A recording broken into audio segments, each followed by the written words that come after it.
Santa Cruz de nuestros enemigos. Líbranos, Señor Dios nuestro, en el nombre del Padre, y del Hijo, y del Espíritu Santo. Amén. Señor mío y Dios mío, creo firmemente que estás aquí, que me ves, que me oyes. Te adoro con profunda reverencia. Te pido perdón de mis pecados, gracia para hacer con fruto este rato de oración. Madre mía Inmaculada, San José, mi Padre y Señor, Ángel de mi guarda, interceded por mí. Pues hoy, el día de nuestra oración, tiene un sabor agridulce, porque nos toca recordar la pasión del Señor, y si ciertamente es el sacrificio que nos ha merecido la redención, el perdón de nuestros pecados, por el cual somos hechos hijos de Dios y por lo tanto, pues estamos redimidos y eso nos da alegría. Por otro lado, pues nos apena ver todo el sufrimiento que Jesucristo tuvo que cargar encima para salvarnos. Y nos hace preguntarnos una y otra vez, Señor, no era necesario tanto. ¿Por qué, por qué sufriste tanto por nosotros? ¿Por qué nos demostraste de esa manera tan tremenda el amor tan grande que nos tienes? Podías habernoslo mostrado de otras formas, y sin embargo elegiste esta forma que es tan dura, tan, en fin. Realmente hay poco que comentar.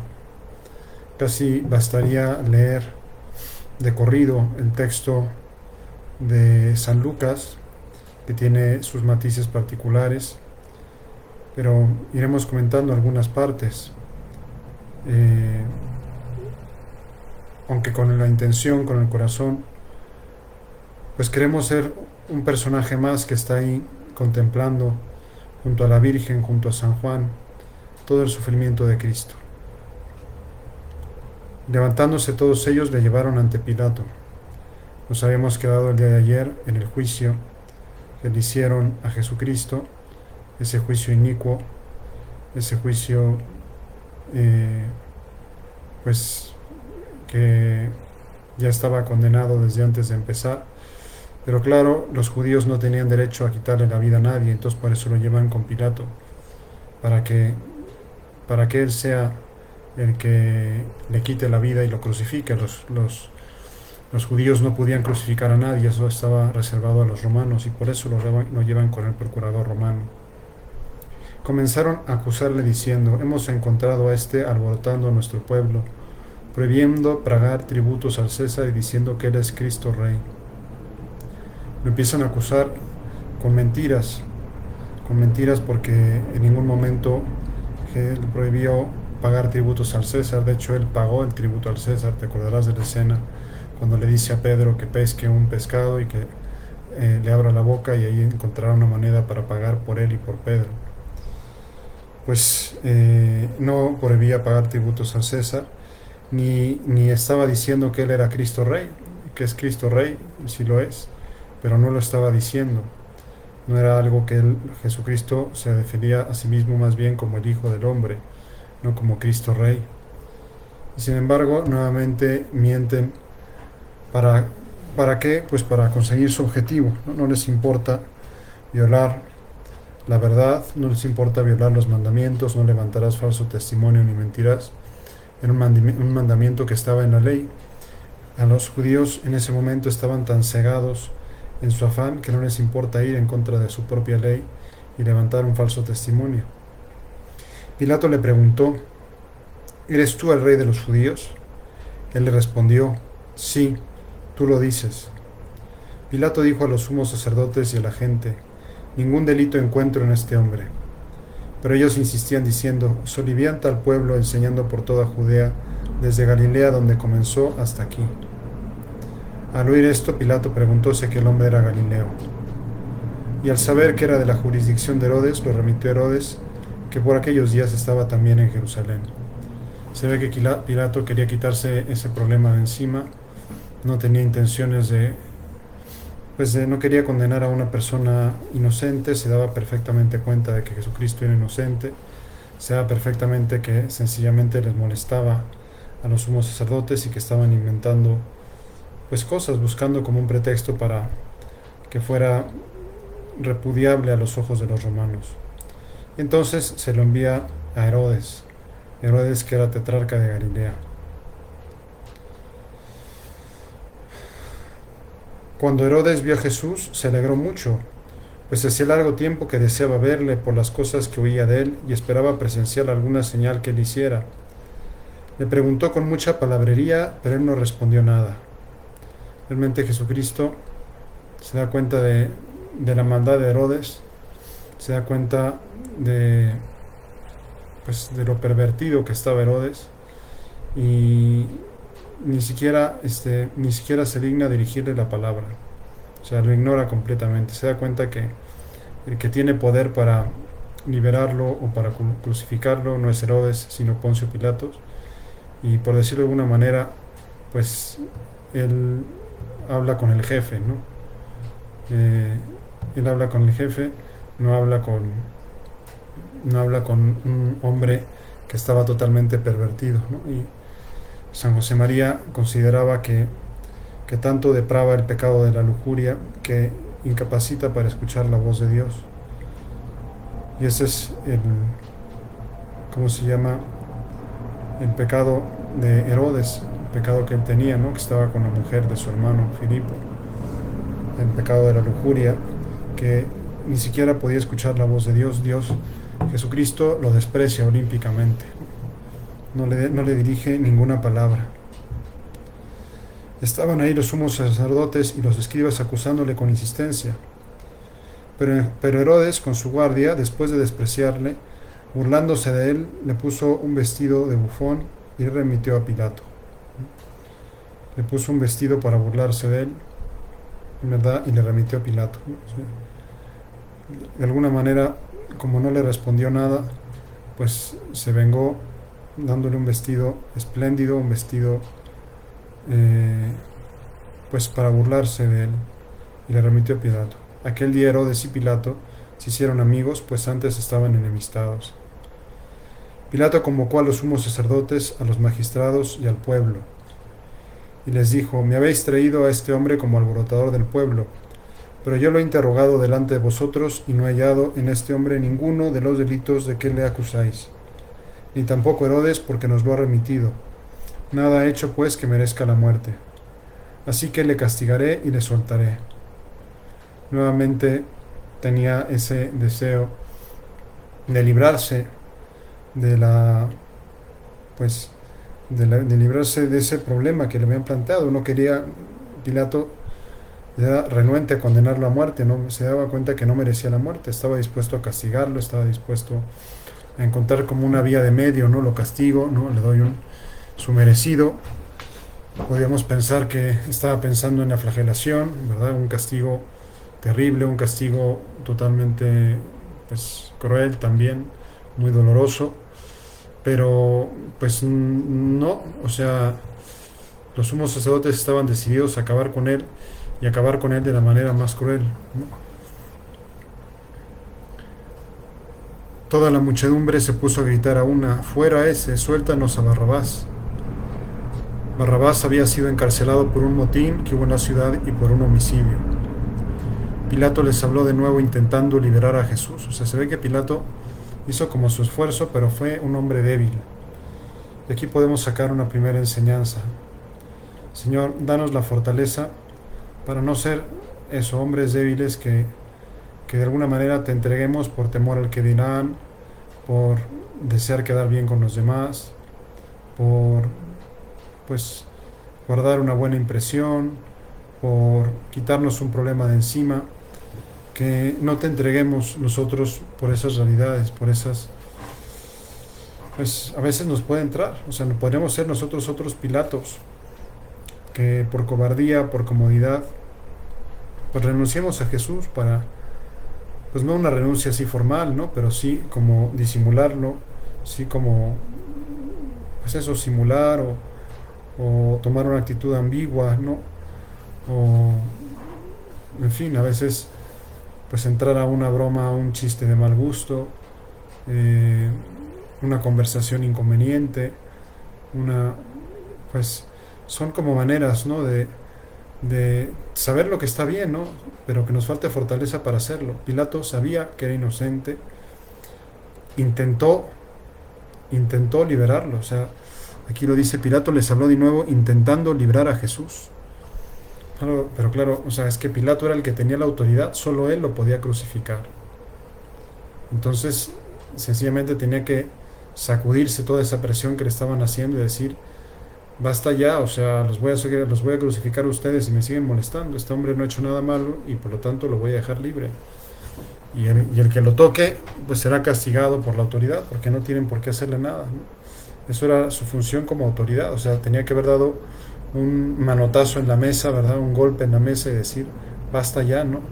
La justicia la administro yo y este hombre ya ha sido interrogado por dos autoridades y no hemos encontrado nada malo en él. Pero no, Pilato, aunque intentó, pues sus intentos fueron flacos, fueron débiles, ¿no? Intentó hacer el bien. Señor, que no nos falte la fortaleza necesaria para poder hacer el bien. Que no nos falte la fortaleza necesaria para hacer lo que tú nos dices.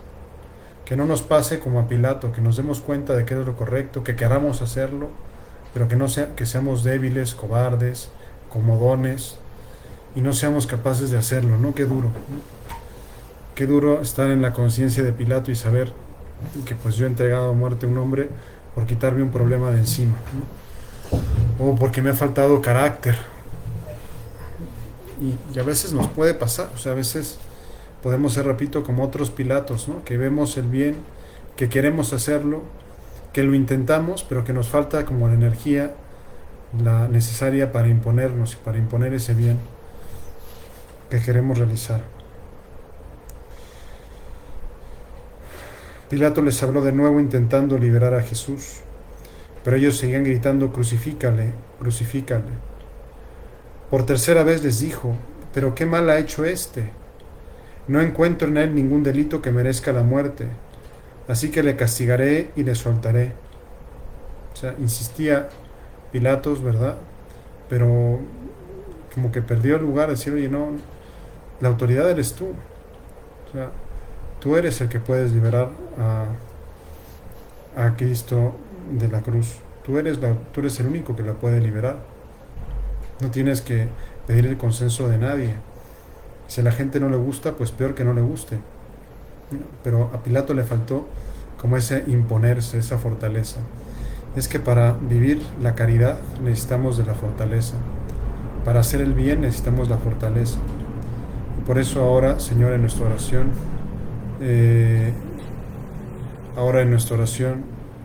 pues tenemos que pedirle al Señor que nos dé la fortaleza necesaria para responder, para estar a la altura, para hacer el bien que Dios espera de nosotros, para que no nos dejemos arrastrar por la corriente, por la opinión de la mayoría, ¿no? Aunque todo el mundo esté de acuerdo en algo, si eso está mal, ¿no? Aunque todo el mundo esté de acuerdo, aunque todo el mundo lo aplauda, aunque todo el mundo... Y necesitamos tener como la fortaleza para ir contra corriente, fortaleza que le faltó a Pilato, ¿no? Pilato, teniendo el ejército, teniendo la autoridad, pues no quiso, ¿verdad?, imponerse, ¿no? Y aunque por tercera vez, dice, pero ellos insistían pidiendo a grandes voces que fuera crucificado, y sus gritos eran cada vez más fuertes. Pilato sentenció que se cumpliera su demanda. Sí, al final, Pilato se dobló. Pilato fue cobarde. Pilato le faltó la fortaleza necesaria para hacer el bien. Nuevamente, Jesús, te pedimos que no nos falte la fortaleza para hacer el bien, que no seamos nosotros otros Pilatos, que tengamos claro que es el bien y que nos falte como la energía, el imperio, el carácter para hacerlo. Soltó pues al que le habían pedido, el que estaba en la cárcel por motín y asesinato, y a Jesús se lo entregó a su voluntad. Cuando le llevaban, echaron mano de un cierto Simón de Cirene, que venía del campo, y le cargaron la cruz para que la llevara detrás de Jesús. Lo seguía una gran multitud del pueblo, y mujeres que se dolían y se lamentaban por él. Nuevamente, el corazón de las mujeres, ¿verdad? Que se daba cuenta de que era una gran injusticia lo que le estaban haciendo y, y lloraban, ¿no? Y estaban conmovidas precisamente por ver cómo su profeta, cómo su taumaturgo, cómo el que habían aclamado una semana antes como rey, era conducido al patíbulo. Y claro que ellas, pues que no se habían dejado arrastrar por el engaño de los sumos sacerdotes, lo lloraban. Y es muy bonito la respuesta de Jesucristo. Imagínate a Jesucristo ya flagelado, imagínate a Jesucristo ya coronado de espinas, imagínate a Jesucristo ya, pues, después de toda la noche de la oración del huerto, sin haber pegado, sin haber dormido nada, habiendo sufrido azotes, habiendo sufrido escupitazos, golpes, empujones, juicios inicuos, haber sido traído de un lado para otro, para hacer simulacros de juicios falsos. Es decir, ponte en la escena de Jesús, ¿no? Y cómo Jesús aprovecha hasta esos últimos momentos para dar doctrina, para dar una doctrina, pues, en fin, pues no diré consolarlas, ¿no? Sino para decirles, dense cuenta de lo que están haciendo. Le seguía una gran multitud del pueblo y las mujeres se dolían y se lamentaban por él. Jesús, volviéndose a ellas, dijo: Hijas de Jerusalén, no lloréis por mí, llorad más bien por vosotras y por vuestros hijos, porque llegarán días en que se dirá: dichosas las estériles, las entrañas que no engendraron y los pechos que no criaron. Entonces se pondrán a decir a los montes: caed sobre nosotros, y a las colinas: cubridnos. Porque si en el leño verde hacen esto, en el seco, ¿qué se hará? Es decir, les da una profecía como diciendo: no lloren por mí, sino lloren por ustedes y por vuestros hijos. Es, pues, como diciendo, lo que se les viene encima, ¿no? Y realmente lo que se les viene encima se cumplió pocos años después, cuando el emperador romano Tito destruyó Jerusalén, ¿no? Pero ahí, como nuestro Señor Jesucristo dice, bueno, no lloren por mí, ¿verdad? Llorad más bien por el precio, por el castigo de sus pecados, ¿no? Que el precio, el castigo de sus pecados, pues fue la destrucción de Jerusalén. O sea, Jesús entró como rey en Jerusalén, Jerusalén no lo reconoció, fue crucificado fuera de Jerusalén, y al poco tiempo Jerusalén fue destruida por el ejército romano.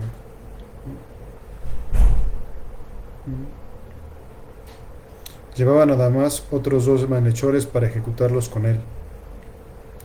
Llegados al lugar llamado Calvario, le crucificaron allí a él y a los malhechores, uno a la derecha y otro a la izquierda. Y es muy bonita esta oración de Jesús, ¿no?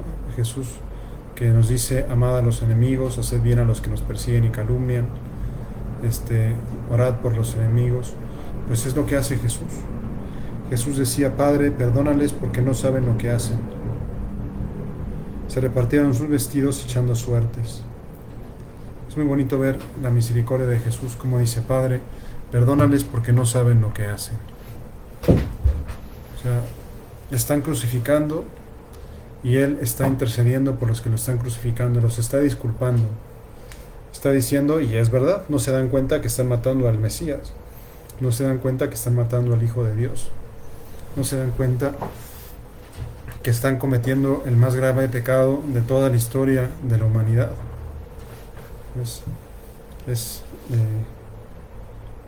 En fin, fue una realidad como pues muy conmovedora, ¿no? Sobre todo porque para decir esas palabras Jesucristo tenía que tomar aire, ¿verdad? Y para tomar aire tenía que apoyarse de los clavos, levantarse, ¿no? Tenía que con los brazos hacer fuerza, tomar aire y hablar, ¿no? Entonces, cada palabra que pronunció Jesucristo desde la cruz le costó sangre, literalmente, ¿no? Cada palabra que dijo. Y una de esas fue: Padre, perdónales porque no saben lo que hacen. O sea, es la misericordia de nuestro Señor Jesucristo en acto, la misericordia de nuestro Señor Jesucristo en su máximo esplendor, ¿no? Intercediendo por los que lo están crucificando, por los que se están burlando de él, por los que están pues echando a suerte sus vestidos. Estaba el pueblo mirando, los magistrados hacían muecas diciendo: a otro salvó, que se salve a sí mismo si él es el Cristo de Dios, el elegido. No contentos con tenerlo ya clavado en la cruz, se burlaban de él. Por eso Santo Tomás explica que Jesucristo en la cruz tuvo todos los sufrimientos físicos y todos los sufrimientos morales. Todos los sufrimientos físicos, pues todo su cuerpo estaba herido, y todos los sufrimientos morales, pues cómo se estaban burlando de él. También los soldados se burlaban de él y acercándose le ofrecían vinagre. Y le decían: si tú eres el rey de los judíos, sálvate. Había encima de él una inscripción: este es el rey de los judíos. Aquí viene una historia muy bonita. Una de las historias que a mí más me gustan del Evangelio. Uno de los malhechores colgados le insultaba: ¿no eres tú el Cristo? Pues sálvate a ti y a nosotros. Pero el otro le respondió diciendo: ¿es que no temes a Dios, tú que sufres la misma condena? Y nosotros con razón, porque nos lo hemos merecido con nuestros hechos. En cambio, este nada malo ha hecho. Y decía: Jesús, acuérdate de mí cuando vengas en tu reino, cuando estés en tu reino. Jesús le dijo: yo te aseguro, hoy estarás conmigo en el paraíso.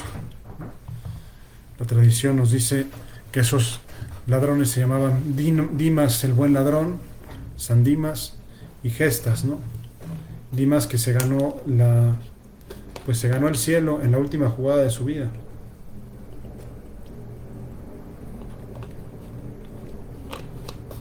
Algunos podrían decir: qué fácil se ganó el cielo, ¿no? Que no le costó ningún trabajo, y podríamos pensar que sí, ¿no? Pero en realidad, si uno lee con atención el texto, o sea, Dimas está haciendo un acto de fe muy grande. Si tú te fijas, los demás se estaban burlando de él: si tú eres el Cristo, baja ahora de la cruz. El otro lado decía: no eres tú el Cristo, sálvate y sálvanos a nosotros. Como diciendo, o sea, se estaban burlando de él. Y en cambio, él dice: es que no temes a Dios, tú que sufres la misma condena. Le está reconociendo como Dios. Jesús, acuérdate de mí cuando estés en tu reino. O sea, como diciendo, está reconociendo que es el Mesías y que es hijo de Dios. Y lo que él ve, pues es un crucificado igual que él, me explico, ¿no? O sea, él lo que está viendo en la realidad es un hombre crucificado, como que está condenado a muerte igual que él. Y sin embargo está confesando la divinidad de Jesucristo. Ni siquiera tú temes a Dios, tú que sufres la misma condena. Acuérdate de mí cuando estés en tu reino. En latín se dice: Domine memento mei dum veneris in regnum tuum. Señor, acuérdate de mí cuando estés en tu reino, cuando vengas con tu reino. Cuando vengas con tu reino. Y está reconociendo que Jesucristo es Rey y que va a venir con su reino. Y por eso Jesús le dijo: yo te aseguro, hoy estarás conmigo en el paraíso. Como diciendo, hoy, o sea, te has ganado la salvación. Es el único santo canonizado en vida. La canonización más rápida, pues, es la de San Dimas, ¿no? Antes de morir, Jesucristo ya le dijo: tú estarás hoy conmigo en el paraíso. Porque hoy vas a morir y te vas a ir al cielo.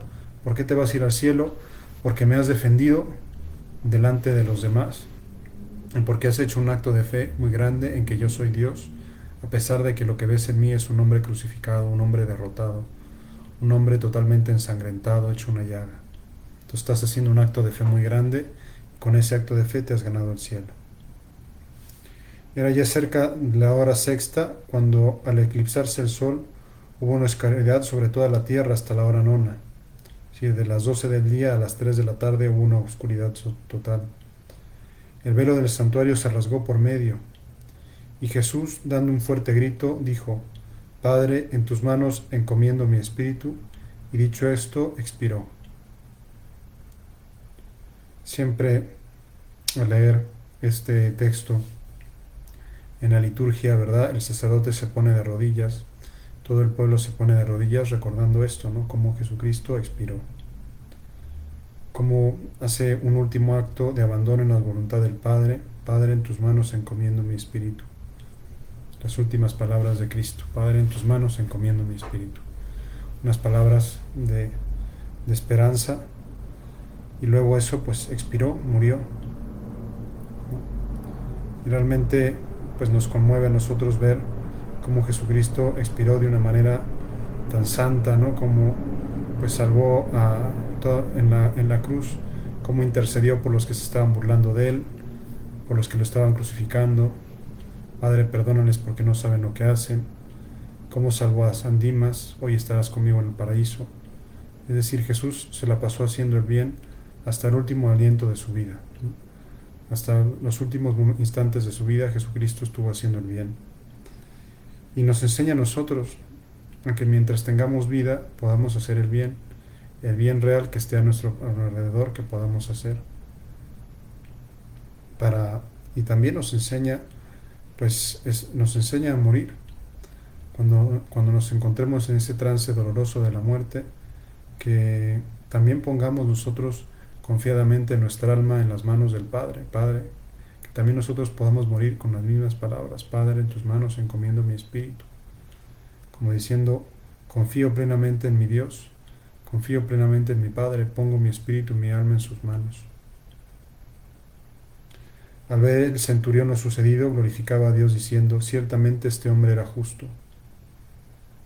La tradición nos dice que era San Longinos, que después fue santo. Este centurión estaba ahí, que justo es increíble, ¿no? Como el encargado de crucificar a Jesucristo después fue santo, San Longinos, y se conserva, si no recuerdo mal, en la Basílica de San Pedro, en una de las columnas centrales, la lanza de San Longinos. Y todas las gentes que habían acudido a aquel espectáculo al ver lo que pasaba se volvieron golpeándose el pecho. Estaban a distancia viendo estas cosas todos sus conocidos y las mujeres que le habían seguido desde Galilea. Ya Jesús está abandonado. Jesús está solo. Jesús es un cuerpo que pende en la cruz. San Lucas no nos narra la presencia de María y de San Juan a sus pies, pero bueno, la sabemos por los otros evangelistas. Y entonces llegó el momento en el cual los que no eran discípulos de Jesús, conocidos, los que no habían entrado en su entrada triunfal en Jerusalén, los que le seguían más bien pero a escondidas, pues dan la cara por Jesús y le prestan sus últimos servicios. Había un hombre llamado José, miembro del consejo, hombre bueno y justo, que no había sentido al consejo y el proceder de los demás. Era de Arimatea, ciudad de Judea, y esperaba en el reino de Dios. Se presentó ante Pilato y le pidió el cuerpo de Jesús. Y después de descolgarle, le envolvió en una sábana y le puso en un sepulcro excavado en la roca en el que nadie había sido puesto todavía. Era el día de la preparación y apuntaba el sábado. Las mujeres que habían venido con él desde Galilea fueron detrás y vieron el sepulcro y cómo era colocado su cuerpo. Y regresando prepararon maromas y mirra, y el sábado descansaron según el precepto. No, pues José de Arimatea dio la cara por Jesús, y gracias a él, ¿verdad?, se descolgó a tiempo el cuerpo de Cristo, y pues se puso en los brazos de su madre, dando lugar a esa imagen tan tierna, tan conmovedora que es la piedad, ¿no? La piedad de la Virgen, donde está Jesucristo en los brazos de su madre, el cuerpo muerto, el cuerpo sin vida de Jesús. Y después pues lo envolvió en una sábana, que es la sábana santa, que se conserva en Turín, y le puso en el sepulcro excavado en la roca en el que nadie había sido puesto todavía, ¿no? Un sepulcro que se puede visitar. Es cuestión de ir a la Basílica del Santo Sepulcro, y ojalá que algún día tengamos la oportunidad, los que no hemos tenido, de visitar ese lugar, de estar ahí en el lugar donde Cristo murió, donde Cristo fue sepultado, donde Cristo estuvo del viernes al domingo en la madrugada. Pues hemos intentado seguir lentamente La pasión según San Lucas, que nos cuenta ese detalle del buen ladrón, nos cuenta ese detalle de, pues de ¿cómo se llama? Del que le ayudó a cargar la cruz. Nos cuenta cómo Jesucristo intercede por nosotros, ¿verdad? Nos cuenta detalles muy bonitos, ¿verdad? De cómo Jesucristo pues pasó haciendo el bien, perdonó a sus enemigos, perdonó a los que lo condenaban, dio ejemplo con su vida de lo que había predicado con su palabra. Pues vamos a pedirle al Señor que tengamos siempre presente la pasión en nuestra mente, en nuestra imaginación, y que esa consideración de la pasión, ¿verdad?, nos sirva, como dice aquella poesía: no me mueve mi Dios para quererte, el cielo que me tienes prometido, ni me mueve el infierno tan temido, para dejar por eso de ofenderte. Tú me mueves, Señor, muéveme al verte en la cruz encarnecido, muéveme al ver tu cuerpo tan herido, muéveme al ver tus afrentas y tu muerte. Muéveme, en fin, tu amor de tal manera que aunque no hubiera cielo, yo te amara, y aunque no hubiera infierno, te temiera. No me tienes que dar porque te quiera, porque en lo que espero no esperara, lo mismo que te quiero, te quisiera. Pues le pedimos a María que estemos nosotros también siempre con la cruz muy presente, para que seamos generosos con Dios. Te doy gracias, Dios mío, por los buenos propósitos, afectos e inspiraciones que me has comunicado en esta meditación. Te pido ayuda para ponerlos por obra. Madre mía Inmaculada, San José mi Padre y Señor, Ángel de mi guarda, intercede por mí. Muchas gracias por haberme acompañado. Ni mañana ni pasado habrá meditación, entonces los veré hasta el martes si Dios quiere, y si ustedes quieren, claro, también. Les doy la bendición y les deseo un bonito domingo. La bendición de Dios Todopoderoso, Padre, Hijo y Espíritu Santo, descienda sobre ustedes y permanezca para siempre. Muy buenas noches.